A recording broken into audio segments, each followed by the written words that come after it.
Welcome to the Courage to Be podcast with Tanya Vasallo. Before we get into this episode, I want to share with you that I'm on a mission to close the gender gap in the podcasting world so that more and more women's voices are heard. If you feel that this is something you value too, then please rate, review, and share the podcast. And in exchange, and as my way to say thank you to you, I want to give you free access to my signature course called Manifesting Abundance, which typically sells for $997. All you have to do to gain access is leave me a review on Apple Podcasts, take a snapshot of it, and send it to help.thecouragetobe@gmail.com, and we'll get you set up with access to the course. Welcome back to the Courage to Be, where we have powerful conversations to transform your life and your business. And we are back with the amazing Dr. Melissa Milanak. Thank you so much for being here again. Thank you. I'm happy to be here. We weren't able to dive as deep as we'd like to in our previous episode, and I knew that was going to happen. That's why we have her back here, talking about how to identify your sleep window. If you haven't listened to the previous episode, you can go back, hear a little bit of the stories of sleep and how she got into this world and why she's so passionate about it. But in this episode in particular, if you're struggling with sleep, if you know of someone that's struggling with sleep, please send them this episode so that they can listen to it. So share with us a little bit about sleep, just what does it look like? Maybe it might be worth sharing again the pizza dough example if anyone hasn't listened to that episode. And I'd love to hear from your perspective, which is so unique and different than what other people are talking about sleep out there. So, Dr. Melissa, welcome, and please share with us. I'm just so passionate about you. Oh, thank you so much. Well, I'm happy to be back. I think, as we were talking about this, it's probably a good place to, they say start at the beginning, is just take a second and talk about sleep and how sleep actually works. So when we sleep, we go through a process that's made up of stages of sleep that make up cycles of sleep. And different important things happen at each of these different stages. So as we're going through this process, the first thing we see is going to be stage 1 sleep. This is going to be where people are falling asleep. Our senses are shutting down. We're preparing for sleep. Many people experience that myoclonic jerk, that feeling of falling, hence the phrase falling asleep. This is usually about 2 to 5% of our overall sleep each night is going to be in this stage 1 sleep.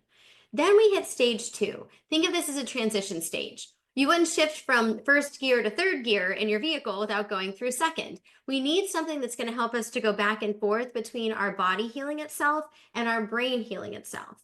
And then we're going to hit stage 3 sleep.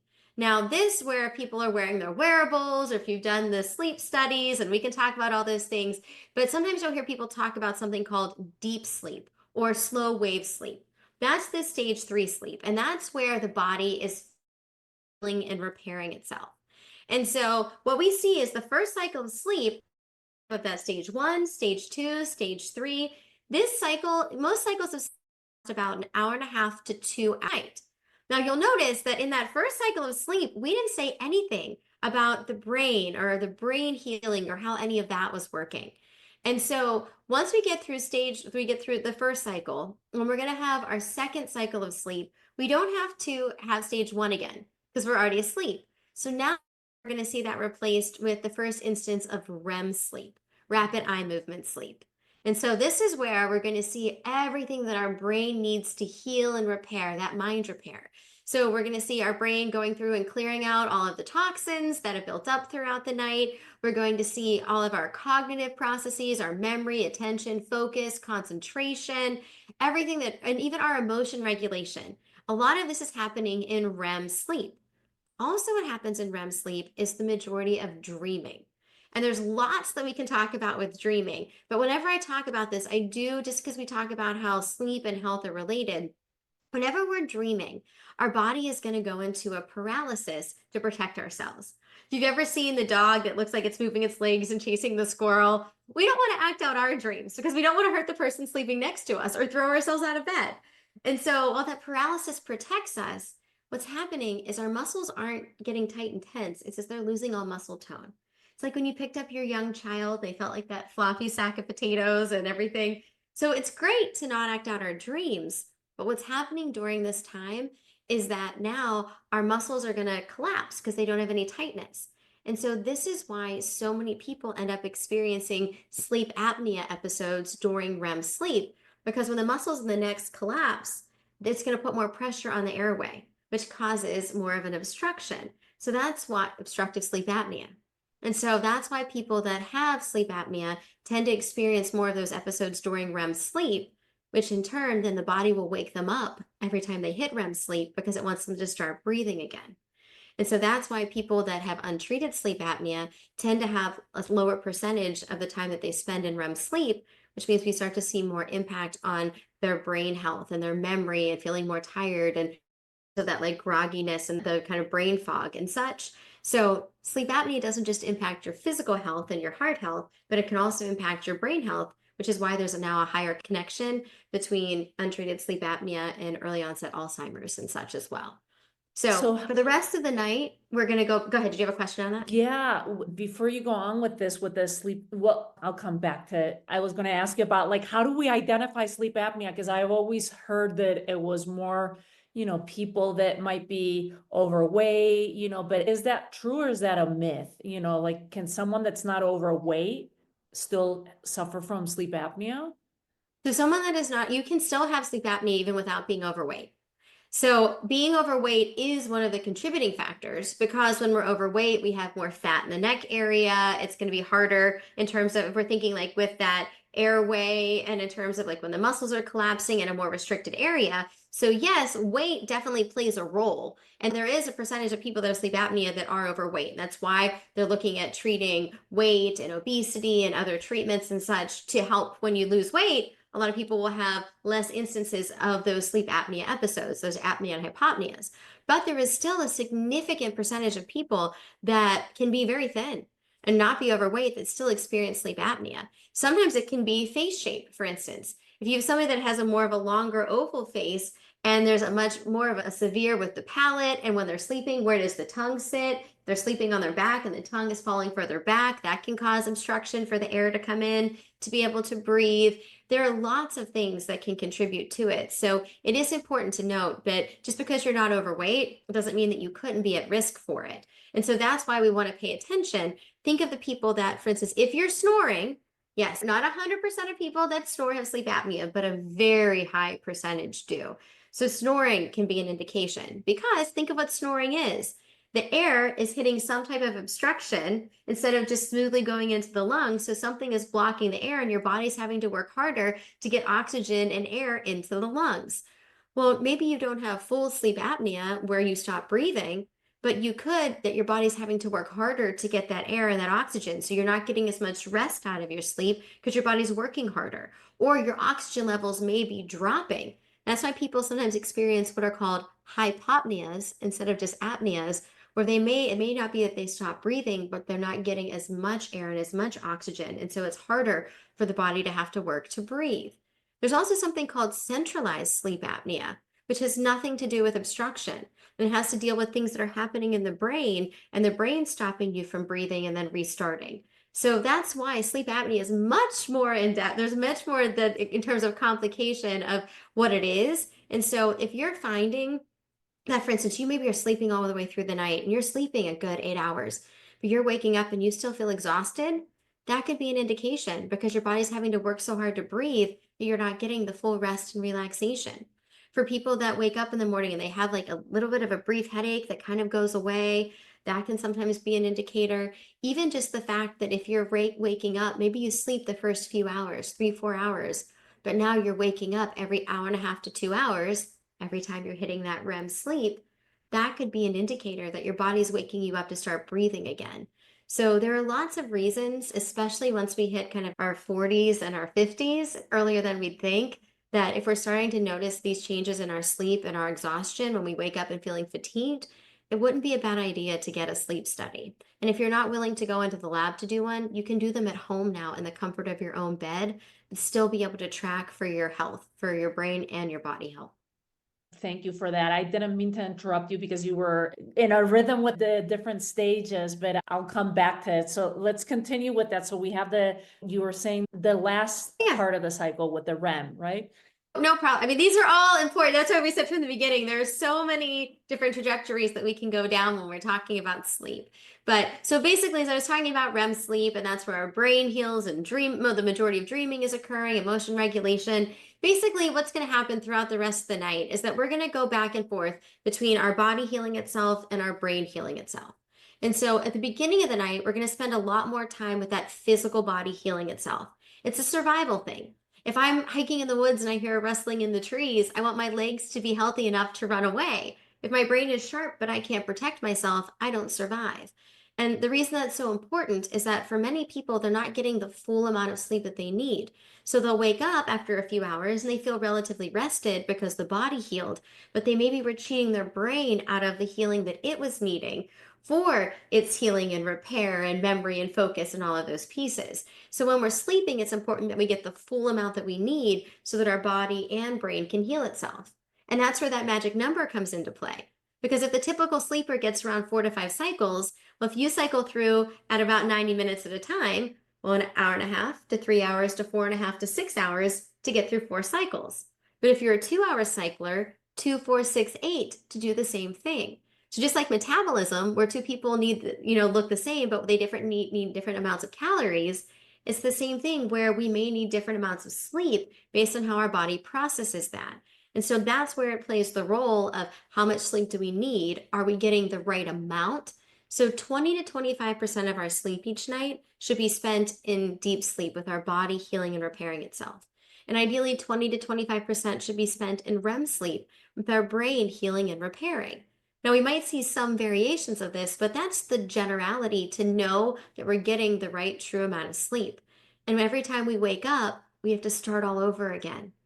So if you're waking up 3 or 4 times a night and you're having to keep going back to the beginning, you may possibly be cheating yourself out of getting enough REM sleep because you're never getting to that part of the process. So that's why we want to reduce the number of times that we're waking up as well throughout the course of the night. Ooh, this is getting interesting for me because what's more important? Would you say REM sleep or deep sleep? Both. I knew you were going to say that. It's kind of like asking what your left arm or your right arm, which one's more Well, important, because you right? might, I mean, so from a survival standpoint, obviously we'd say the body repair and the deep sleep. Because Mhm. again, right, we want to protect ourselves. We want to survive.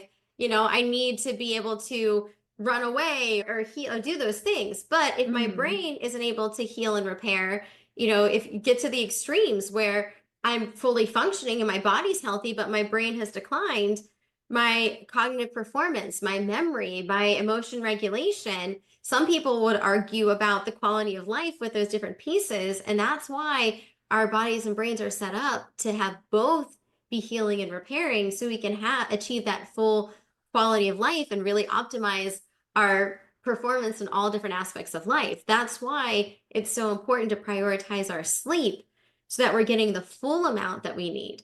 If you go 4 or 5 days and you're not getting enough REM sleep, on that fourth or fifth night, yes, your body will adjust and you will jump right into REM sleep, that REM rebound. So that may be the night where all of a sudden you're having really intense dreams all night and you wake up and feel exhausted the next day because your Mhm. body and brain had to say, enough is enough. I need to heal the brain. And it's great that it did that, but now your body didn't get healed. So that's why instead we want to have that good balance. We don't want to eat a full week of just protein and not have any vegetables, and then another week of all vegetables if we need protein. It's better to have our balanced meals for our body to get the nutrition that it needs and have balanced sleep so that our body and brain can get the healing that it needs. Oh, this is fascinating, Dr. Melissa, because I go back to, and we'll go down this path too of like watches, rings, sleep trackers of some sort. Mhm. But I have the Apple Watch and I got it specifically for that because it was when I couldn't sleep. So I was like, oh my God, let me track the sleep. I need the data. I need to know what's going on. How can I fix it? But I don't know how to fix it because when I look at the data, and this comes from the moment I went to your first talk, I tend to average in that window, the 20 to 25% and REM, but my deep sleep sucks. It like it pass. But I it's don't know getting how to bring better. it up. Yeah, hopefully. Yes, let's reuse the wording, right? It used to, but I look at it and it's like 10, 11%. I'm looking at my phone right now, 12%. How can you improve your deep sleep, or how can you even improve the REM sleep? Like, what's the methodology for all of us? There's so much there. And so some of it too is to note that the amount of percentage of sleep that we're getting in these different stages of sleep can sometimes be dependent on other things as well. So for instance, the older we get, the less deep sleep we tend to get. And so that's part of the aging process, which is why it takes us longer to heal. You may have gotten injured when you were in your 20s and you have a different injury in your 40s, and it takes you twice as long because if we're not getting as much deep sleep, then we're not spending as much time with the body healing and repairing. So some of that is the unfortunate just nature of how we increase our wisdom as we decrease other things. But so some of it may be that we may not be getting the ideal 20 or 25%. Now, when we're physically active and we're keeping our body active, we'll see more of an increase in deep sleep because we're using our body. So it's triggering the body to know that it's going to need to be healed and it's going to need to repair versus when we're sedentary all day, we're not really doing as much. So our body doesn't need to focus on that. Additionally, in terms of getting the better quality deep sleep and REM sleep, is going to be to also help our body to be able to know how much sleep it's going to be able to work with so that it can optimize it. Because if sometimes it's getting 3 hours and sometimes it's getting 5 hours and sometimes it's getting 7, it doesn't always know what it's going to have. And so it may try to prioritize whatever it needs in that moment. And we may end up cheating ourselves out of better restorative sleep. That's where establishing our sleep window really comes into play, because when we have a consistent sleep schedule, then our body knows how much time it has to work with and what to do. And I appreciate that we can't be consistent every single day, 365 days a year, but there can be a general pattern. When we're going to bed at the same time every night, our body learns when to feel tired. For those that are struggling to fall asleep, it's easier. Because if you eat dinner at 6 every night, you get hungry around 5:30 because your body knows to expect food. When you go to bed at 10 o'clock every night, your body learns when to feel tired because it knows that now its job is to sleep. When we wake up at the same time every morning, our body can know, okay, I have from 10 to 6. I know I have this window. I can now allocate my resources appropriately to heal the body and the mind. And so that's why even when you look at your sleep trackers, you might see variations across different nights, depending on what decision was made of what needed to be prioritized. But when we're consistently getting the same window each night, then we can see that prioritization is easier to make adjustments and help us to heal better. This is beautiful. So let's talk about that window. We're going to take a quick pause and we'll come back to the window. If you're enjoying today's episode and you'd like to support the podcast and treat yourself to a little adventure, I've got something special for you. Every month, I'm giving away a complimentary 7-night, 8-day vacation, and you get to choose from over 3,000 incredible resorts around the world. Imagine relaxing on the beach, exploring new places, or taking that dreamiest break you didn't even know you needed. Entering is easy. Just rate and review The Courage to Be on Apple Podcasts. Want to increase your chances of winning? Head over to my YouTube channel and leave a comment on each episode you watch. Every single comment counts as an additional entry. Once you've done that, email your screenshot to help.thecouragetobe@gmail.com, and you'll find that address in the show notes too. It only takes a minute, and your next vacation might be closer than you think. Okay, so we're back to this window that you're talking about for our sleep and how important it is, because we have to figure out our window of sleep, right? That's like step one so that we can go through all of this. So how would we do it? Someone that's waking up not rested, or maybe they're looking at their trackers like myself, and they're like, oh my God, I didn't get enough deep sleep, or I didn't get enough REM sleep. What are we supposed to do? What are our steps, Dr. Melissa? So now again, simple versus easy. But one of the simplest and what we've found to be from so many decades of research to be the ideal way to get started is going to be that we are going to go through, I'm going to walk you through it basically as 4 steps to determine when your ideal sleep window is and how much sleep to be getting. I do want to put one caveat in there. If I have anybody listening that has untreated sleep apnea, I'm not going to let you do this exercise, because the purpose of this exercise is to help you to stop waking up so many times throughout the night. We want to consolidate our sleep so that we can be achieving better quality sleep. If you're not treating your sleep apnea, you need to wake up. because your body's waking you up to breathe again. So once we get you on your CPAP or alternatives, there are many alternatives if you cannot use a CPAP machine, but once we get your sleep apnea treated so that you're breathing appropriately, then we can do the sleep window. So go ahead. So would this be for people that are either waking up tired or are waking up in the middle of the night and can't fall back asleep, or even having trouble going to sleep too? This is for everyone. So difficulty falling asleep, staying asleep, waking up early. So here's how we address this. So step one, we need to identify how much sleep you are currently getting. So take your night and maybe you say, okay, if I get in bed at 9 and I read for an hour, that doesn't count. If I sleep from say 10 to 3, okay, I have that time, I'm up for an hour, don't count that hour. I sleep then again from say 4 to 6. You're going to literally total up throughout your 24-hour period, including naps, how much time were you actually unconscious? Were you actually asleep? And so take that, total that amount up, and if for any reason your number as an adult is currently less than 5 hours, your new number is 5. For everyone else, we need to be realistic. So what I mean by that, time in bed is not time asleep. Don't count the hour that you were reading or the hour that you were awake. And don't pad the number because you're worried. You're like, but I have to get 8 hours. We're going to have to change that thinking and suspend judgment for the next few days. So take the actual amount of sleep that you're getting. If it's only 6 hours, that's okay. We can work with that. So take that number. That's step one. Step two is the when. And so we actually work backwards. So you want to take the earliest that you need to wake up. So take your 7-day schedule. Okay, maybe Tuesdays and Thursdays, you're up at 6 a.m. because you have a workout class. Maybe you're up at 5 a.m. on the weekends because you have a long run or you want to go fishing. Whatever the thing is, take your earliest wake up time. That's going to become your new bedtime for the next 7 days. And I promise you, you can do anything for 7 days. Take your wake time, say 6 a.m. Take your number from step one, say 6 hours, and work backwards. And that's going to give you your sleep window.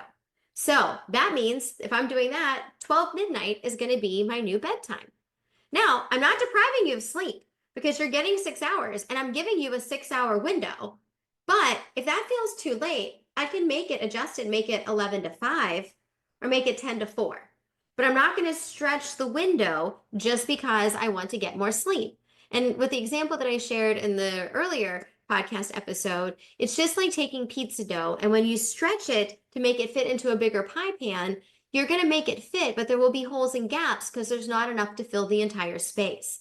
And so if I've built up 6 hours of sleepiness, but I'm trying to stretch it and make it fit into an 8-hour or a 10-hour window, well, now what's going to happen is that I'm, of course, going to wake up because I don't have enough sleepiness to fill the space. So either I don't fall asleep right away because I haven't built up enough sleepiness yet. Maybe I wake up too early because I ran out of sleepiness, just like at a buffet where I have this whole plate of food and my eyes are bigger than my stomach and I can't eat everything because I became satiated. So what we do, we take our number from step one, we take our window, take our earliest wake up time, work backwards to get that window. And now when we get to step 3, what we're going to do is we are going to stick to this schedule for 7 days. And I can appreciate that it feels really difficult, but if you haven't slept well for weeks, months, and years, I'm asking you for days. And so what this practically means that if 12 midnight is my bedtime, I'm not getting in bed at 11 o'clock to read. You can still read, but read outside of bed. We want our bed to be reserved for sleep and romantic activity, and that is it. Anything else, our brains get confused. Am I supposed to be awake right now? Should I be paying attention to what I'm reading in that book or what I'm watching on TV or what's happening on that baby monitor? Or should I be asleep? That's why we fall asleep on the couch. Then we wake up 2 hours later and we can't fall asleep in our bed because our brain doesn't associate the bed with sleep. So for the next 7 days, we're only going to bed when it's bedtime at midnight. I'm shutting out the lights, getting under the covers, sleeping. And if I'm up for 6, 7 times throughout the night, it doesn't matter. When the alarm goes off at 6 a.m., you're still going to wake up and get out of bed. We do not want to be sleeping longer just because we feel sleepy. We want to feel tired that next day. That's a good thing because now I'm extra sleepy. And by the time it's time to go to bed the next night, I'm going to fall asleep faster. And I'm going to have more sleepiness, that sleep momentum and inertia to push through the awakenings. So that's why for those 7 days, we're not going to take a nap. Now, Lots to talk about naps. I know people did their naps, but here's the thing. If your mom ever said to you, don't eat a snack, you'll ruin your dinner, don't take a nap, you'll ruin your sleep. We need to build up enough sleepiness throughout the day so that we can sleep all the way through the night. If I take a 2 hour nap, now I have 2 hours less that I'm going to be able to sleep at night. And I'm not saying you'll never nap again, but we want naps to be exceptions versus rule, not at the same time every day. And we want them to be short 20 to 30-minute naps to get that little power nap, that boost of energy without depleting our sleep at night. We can talk more about naps in a bit if you want, but to wrap up the sleep window process. So after our 7 days, it's going to be time to evaluate and adjust. We want to be more efficient sleepers. So that means that 90 to 95% of the time that we're in bed, we're asleep. Practically, that means that behaviorally, we should be falling asleep within 10 to 15 minutes, sleeping straight through the night, minus the bladder break, and waking up and feeling rested and not needing the nap. If that is you, congratulations, you've hit your sleep sweet spot. And for everyone else, it's time to adjust. So if you're waking up multiple times, we need to shrink the window a little bit. We probably padded the number the first week because we were scared, and that's okay. And for everyone else that's sleeping through the night, but they now are still feeling sleepy, now we get to expand the window. And we're going to do that in 15-minute increments.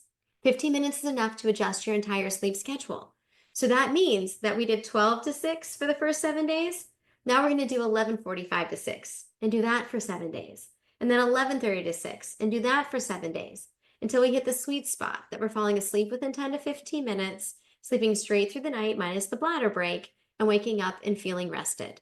And now we've done the impossible because we just created more hours in the day. Because instead of spending 10 hours in bed for 6 hours, we're spending 6 hours in bed for 6 hours. We're less frustrated, we're more rested, and now we have all these hours to do all the other things that we wanted to do with our day. I love this. Thank you for sharing that. And I will confess that when I heard Dr. Melissa speak for the first time, I did this for 7 days. I was like, I have to try this out. And it worked. It worked. And I realized that I was around, what did it come out to? 7.5 hours, I think it was, either between 7 and 7.5. And then I fell off the bandwagon. And so here we are this week. Why did I fall off? I think because I got my period, and then I was like, oh, but I want to stay in bed on the weekend, like I want to, we're still waking up on the weekend at that same time, right? For those 7 days, correct? Because if not, we That's threw it it. off. But what happens is when you are getting that consistent sleep, though, now you don't have to sleep in because you're rested. And so you have the energy for it. It doesn't mean that you'll never go on vacation or sleep in, but when it's exception versus the rule, your body knows what it actually needs and what it can use. And so you find that your brain starts to feel sharper. Your memory is where you want it to be. You feel more healthy. And it almost gets to the point where you're laying there and you're like, I don't really need to be in bed. I have all these other things I want to do. Or laying in bed becomes that exception versus the rule. Now, I will say though, speaking of laying in bed, if you find that you've been laying in bed and it's longer than 15 minutes and really just find that you're not going to fall asleep, get out of bed. Actually, one of the worst things we can do is lay in bed and try to force ourselves to sleep. And now we're saying, well, I'm relaxing. But no, we're associating the bed with frustration and with being awake. It's better to get out of bed and do something boring until you feel sleepy again and then get back in bed. So now we really strengthen that connection that bed is sleep. That's the same reason we don't read in bed or watch TV in bed and such. Oh, thank you for that clarification. So like if you're waking up at 1 a.m. and you've only slept 3 hours or 4 hours, instead of looking at the clock and being like, oh my God, I need to fall asleep, I'm not falling asleep, you still get up, even if you just slept 3 hours. Well, and the thing is, you can get out of bed, but do something boring. And when you feel sleepy, get back in bed. So empty the dishwasher, fold the laundry. This would not be the time to start checking email and turning on all the lights. We want to keep a nice, relaxing environment. Maybe we do some stretching. Maybe we do, whether it's yoga nidra or deep breathing or whatever works, or mindfulness, or whatever activity works for you. But we don't want to be laying in bed awake. And to your point, when you wake up in the middle of the night, actually, you shouldn't check the clock because immediately your brain is going to start calculating and it's going to think, okay, I've been asleep for 3 hours. I'm going to be up. How much longer am I going to be awake? I have to be up in 45 minutes. And now we're waking our brain up. It's better to ignore the clock, roll over, lay there for a few moments, see if you think you're going to fall back to sleep. And then if it feels like it's been a few minutes and you know you're really not going to go back to sleep, then that's when you get out of bed, do something kind of boring, low light and such. And then when you feel sleepy, you get back in bed. And so you're training your body that it doesn't get to wake you up to work in the middle of the night. It doesn't get to wake you up to do your to-do list. And so now you're teaching it and training it that when you're in bed, your job is to sleep. Oh, I love it. Thank you for these clarifications for anyone that's thinking these things. What about, you just mentioned like the exceptions, like you go on a vacation or something like that, something happens, maybe you have a romantic morning or evening before you're going to bed, like you were saying. What do you have to share about jet lag? Any tips or trips, especially for you that you've been traveling the country, time zones, and all these other things? What do you do for that? Jet lag is an interesting one. So if you do nothing, it usually takes about 1 hour for your body to adjust to a new time zone. So, go East Coast to West Coast, it's going to take you about 3 days to. Now, you can do things to help the body and the brain to adjust quicker. So, in general, I'll say, depending on when you're going to land, like if you're going to travel somewhere and you're going to get there early in the morning, you want to do your best to sleep on the plane. And we can talk about all different tips and tricks. Although the biggest one is typically declining the meal. It can take an hour or two, and the food that you're eating. And actually, if you want to adjust to a new time zone before you get there, if you start adjusting when you're eating and you start eating more closely to the new time zone, food intake can help to reset our circadian rhythm along with light. Light is going to be the biggest thing that's going to adjust our sleep. So when you get to the place in the morning and it's early in the morning, don't put your sunglasses on. Get as much light as you possibly can. Let it wake your brain up. Do your best to not go to bed until it's time to sleep that next night. So then you're increasing your sleepiness. It makes it easier to fall asleep and to reset. If you need to take a nap that first day, again, 20 to 30 minutes as we want. And earlier in the day is better, before 10 a.m. or before 2 if at all possible. And when we're doing that travel, the opposite direction. So say you're going West Coast to East Coast, and now you're going to get there and you're not feeling tired. Well, that's where we might be wearing our sunglasses at 7 or 8 o'clock at night and making it a little bit darker. Getting to the hotel room, closing the curtains, take the clip hangers from the closet and clip it together to shut out the light. Turn the temperature down a few degrees because our body does drop in temperature a few degrees at night. So we start to make it a little bit colder. We want to be cautious about using chemicals on those days. So we try to reduce the amount of alcohol that we're using to fall asleep, the caffeine to keep ourselves awake, the sugar. We try to be a bit more hydrated. And you can use exercise to your advantage.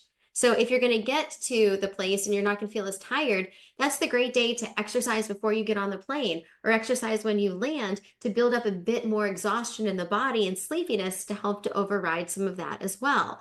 With your actual rooms that you're staying in, you can buy things like sleep dots that are little decals that you can put over all the little lights. So it keeps it from being bright, and then you can peel them off when you leave. There's so many little tips and tricks and things that you can do to adjust to that. The eye mask and earplugs are a great one, especially if you're trying to sleep on the plane. So again, we could go into many, many different strategies and tips. I have a lot of people that will actually bring a pillowcase with them when they're traveling because it will just a little bit more in terms of the comfort for the face, the smell of home. The laundry detergent can sometimes trigger people because they're used to falling asleep. So there's all different little tips and strategies, but those are just a few. I love those. I will have to say, I attest I tried the jet lag because I travel to Spain every summer to be with family. And so it's an 8 hour difference for us. And I'm like, I refuse. I'm not doing 8 days. I knew about this, that it's going to take you, the same amount of days. And I tried that trick of the food. I was like, okay, our last meal is at 1 p.m., because of the time difference, and in Spain we eat much later. And it worked. It definitely shrunk down the amount of time for jet lag. So thank you for those. I didn't know of the little light covers. What are those called? There's all different brands that are out there now. I'm always careful to endorse one or the other. I think they were called sleep dots, but they're like the Okay. decals that you put on your windows the holidays that you can peel off. You have some folks that literally would just take like black duct tape and such, but the decals are easier because then you can peel them right off. They don't leave any stickiness. It's like $3. It's not anything that's very expensive that can be used. But even to put over light, some people take a towel and roll it and put it under the door to the hotel to block some of the light. there's all different little things that you can utilize to make it feel a little bit more like a home environment, but much of it is really light. Light is the biggest thing that really resets our circadian rhythm. That's why, with so many people using technology now, we're seeing lots of disruptions in even melatonin. Because a lot of people will use things like melatonin and magnesium when they travel to help with jet lag as well. And I always have to give the caveat, I'm not a prescribing provider. I don't know people's individual medical conditions, so I have to be careful getting into some of those recommendations. But sharing what we know from the behavioral sleep medicine world and the research and the science behind it for travel, for instance, a lot of people will use melatonin because melatonin is a phase shifter. It's designed to adjust your circadian rhythm. It's not a sedative or a hypnotic designed to knock you out. So our bodies actually spike in melatonin about 4 to 6 hours before we go to bed. That's why most doctors will recommend taking the melatonin at least 1 to 2 hours before bedtime. So when you're traveling and with jet lag, you would be wanting to take the melatonin a few hours before you want to go to bed to trigger that spike in the system. And that's why a lot of people with using their devices are having melatonin disruptions, because when it starts to get dark, when the sun sets, that's what triggers our body to produce the melatonin. Well, now we're on our devices and it's bright all day and our brain doesn't know, it never kind of becomes nighttime, so it doesn't produce it. And that's why people become so deficient and now are having to use supplements to help with it. I will say, at least in the US, melatonin is not FDA regulated. So you just want to be cautious that you're using a brand that does third-party testing, so you know you're actually getting the right amount, because literally research has shown that there's a lot of other things that can be in there, and it can range from too little to too much of the active ingredient. So if you're going to use over-the-counter supplements, they can work incredibly well. People will recommend those over some of the more chemicals, but you want to make sure that you're actually getting what you're taking. But things like that, magnesium is another one. Using magnesium at nighttime before about 20 to 30 minutes before bed to help the body to be able to rest and to relax. Again, it's designed to help with that relaxation. There are 6 different types of magnesium that are most commonly found right now. So magnesium citrate is the core component for stool softeners, which is most commonly found. And then you get the runny tummy and you don't sleep well. So you want to make sure that you're looking at things like magnesium glycinate. Think G, go to sleep. That's the one that's most commonly used for sleep. There's research looking into threonate. Malate is being used a lot for sore muscles and pain. So there's many things that you can use to supplement as well. I just like to give people the behavioral tips and strategies first, and then give them the other things to supplement.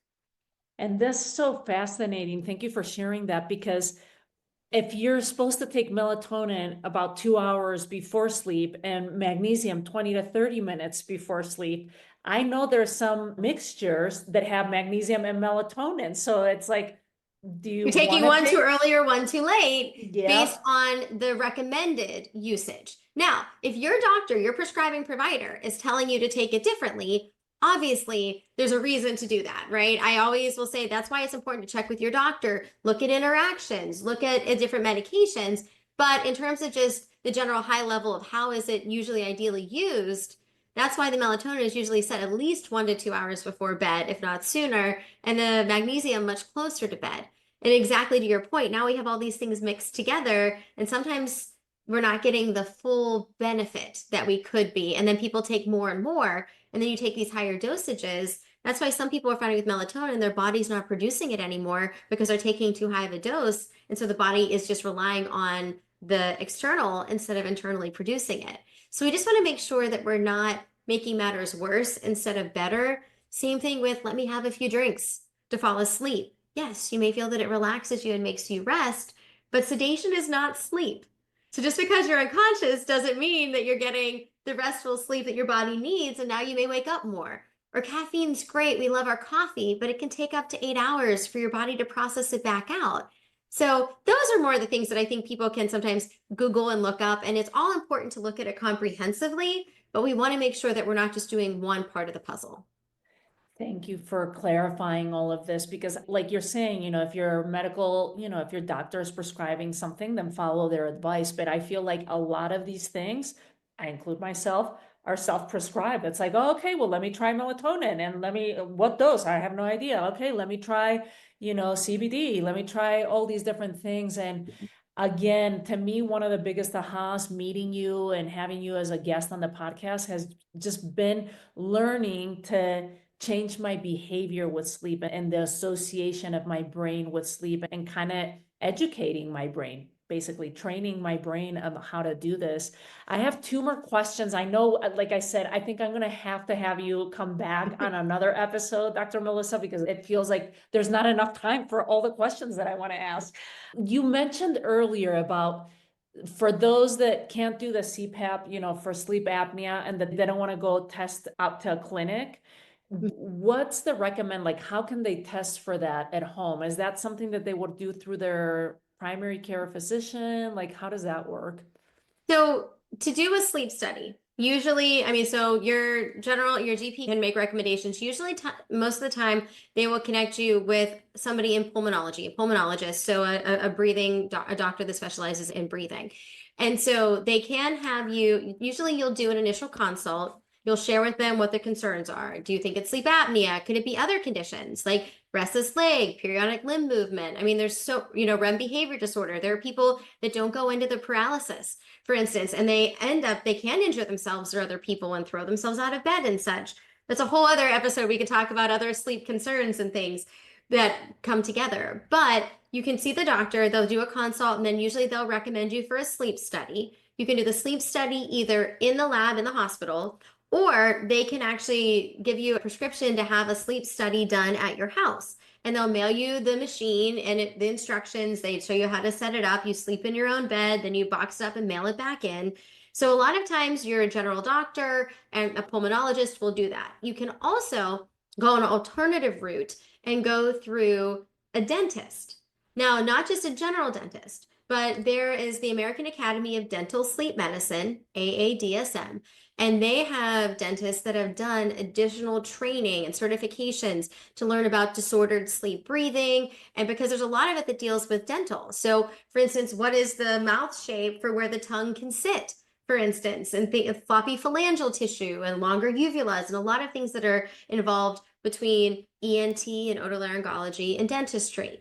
So these dentists that have been prescribed, that have done this additional training, as well as some of these, like I said, like ENTs and such, they can also sometimes send you home with a home-based sleep study. And what that does is that's just telling you, do you have sleep apnea? Do you have other sleep conditions? It doesn't immediately say you have to use a CPAP machine, but it's going to give you your AHI. That stands for apnea hypopnea index. And that's going to tell you the number of apneas, the number of times you stop breathing, the number of hypopneas that your oxygen levels drop. And so it helps you to get a better sense. Is this concern mild, moderate, severe? From there, then they make the treatment recommendations. And of course, the CPAP machine is the gold standard right now because it's pushing oxygen and air and it's helping you to be able to continue to breathe. It keeps the oxygen levels from dropping. But I do have a lot of patients that cannot tolerate a CPAP machine for a number of different reasons.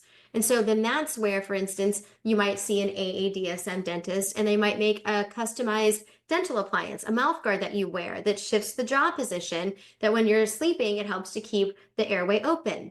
They may do certain procedures where they open up, expand the mouth, for instance, for where the tongue sits.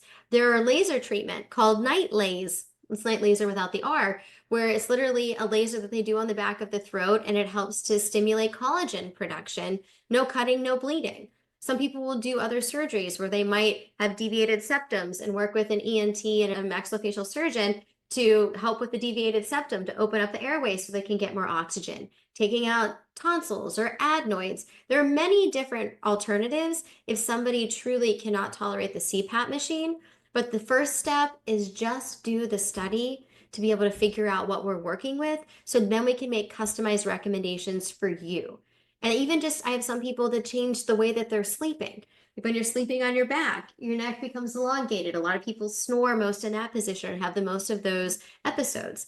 So they literally will maybe have the bed that makes them sit up a little bit more. That also helps with acid reflux. Some folks will have certain sleeping situations where they sleep on their sides instead of their back. I had one wife that literally sewed a tennis ball on her husband's t-shirt on the back of his shirt, so he had to roll to the sides. So, and I'm not saying that sleeping position alone can make it go away, but there are things there. I just don't want people to say, I don't want to wear the mask. I'm not going to do anything about it. and then have all of the health complications that we can see happen from it.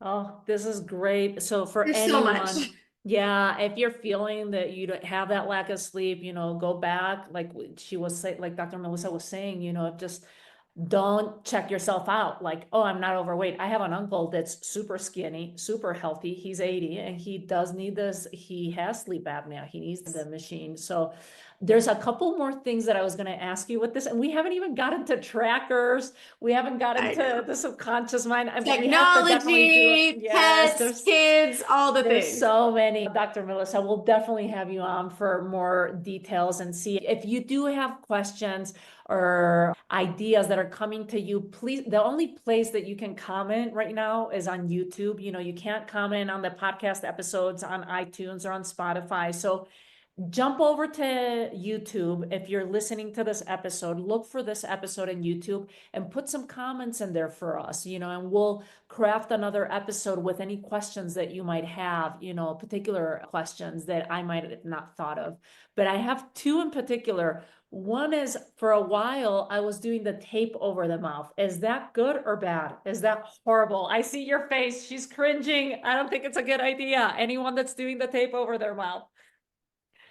So I always have to start with a disclaimer of that it depends, because there are ways that it can be utilized. So for instance, there's a specific asthma treatment where they actually do like some of the taping and such to help with breathing through the nose and circulating with air. And so I never want to just say, hands down, it's terrible. But what I have read in the research thus far and what I have seen from the mouth tape, here are the concerns that come up. So typically, if you've ever had a cold or a sinus infection and you couldn't breathe through your nose, you would breathe through your mouth so that you could get air. So for a lot of people, there are reasons why they're not breathing through their nose. And it's because maybe there is a blockage, a deviated septum, congestion, and they're not getting the right type of air. So if we're blocking our mouth and we're forcing ourselves to breathe through the nose, yes, our body wants to survive and it will have us breathe through the nose, but it doesn't always mean that we're getting the full amount of oxygen that we need. Or we may have to be working so hard to breathe through the nose that we're going to feel more tired the next day because our body had to work harder to do that. So for many people, and think about it, if you all of a sudden need that gasp of air and you can't get it, so there's an alternative. It's almost like it's a medical grade, but it's almost like a rubber band that keeps the mouth shut, but it allows you to open it if you need to gasp for air or to reset the body, right? You're running, you're exercising, you want to breathe through the nose, but sometimes you get out of breath and you need to take that breath of air. So there's a lot of mixed results with the mouth tape. Some people are saying, oh, but then I don't wake up with a dry mouth or, bad breath and all those pieces. But it really, for me, comes down to, are you getting the right amount of oxygen? How is your body, is it being able to get enough rest, or how hard now is it having to work? And if you're having to retrain your body to breathe through the nose, that's usually when we would say, well, let's go do a referral and see, for instance, like an ear, nose, and throat, an ENT, and have them see, am I capable of getting the right oxygen through my nose? And if I'm able to do that, then, let's look at alternatives to teach the body to breathe through the nose instead of just immediately cutting off our oxygen supply.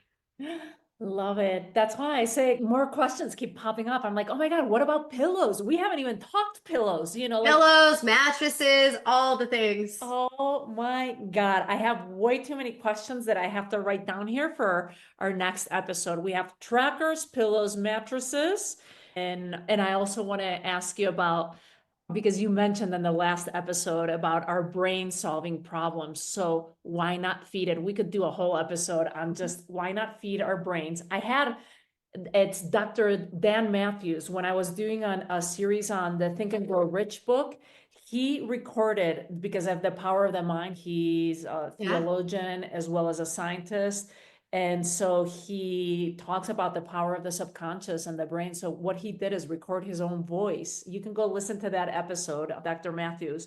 And he recorded the whole book of Think and Grow Rich, and he would listen to it at nighttime, just feeding his subconscious mind. So I'm so curious to hear more of these two, but we're way past our time together. Dr. Melissa, I want to honor your time too. I'm so thankful and appreciative of you spending time with us. Where can people find you? So I have my website, You can either go through mindimpactconsulting.com, that's my company, or melissamilanek.com, which is me. They both go to the same place. To connect there, get access to many free resources, guides, video libraries, tips and tricks. And then I'm on all the social media channels. I post different articles and videos and things there continuously. So whatever is the easiest way for somebody to connect, they can sign up for my newsletter. They can send me emails and inquiries. And if anybody wants to do a quick consultation or has follow-up questions, I can connect with them there as well. So thank you so much again for your time, for your wisdom and your expertise and sharing with us, sharing that, putting that message out into the world. And for the listener, if you got one single thing out of this, please share it with anyone. I guarantee you, at least 2-3 people that are not sleeping well through the night. Share this episode with them. Thank you and sweet dreams. If you loved today's episode, it would mean so much if you rate and review The Courage to Be on Apple Podcast. Not only does it help the show to grow, but it also gets you in the running for something amazing. Every month, I draw one lucky winner to receive a complimentary 7-night, 8-day vacation. You'll get to pick from over 3,000 beautiful resorts worldwide. You just cover the taxes and fees like you would with a travel rewards. Airfare is not included. And if you want to double your chances, along with your Apple Podcast review, leave a couple of comments on YouTube. That counts as a second entry. Just send your screenshots to help.thecouragetobe@gmail.com. and you'll find the email in the show notes too. It only takes a moment, and who knows, your next adventure might be closer than you think. Thanks for tuning in. I'll see you on our next episode of the Courage to Be podcast.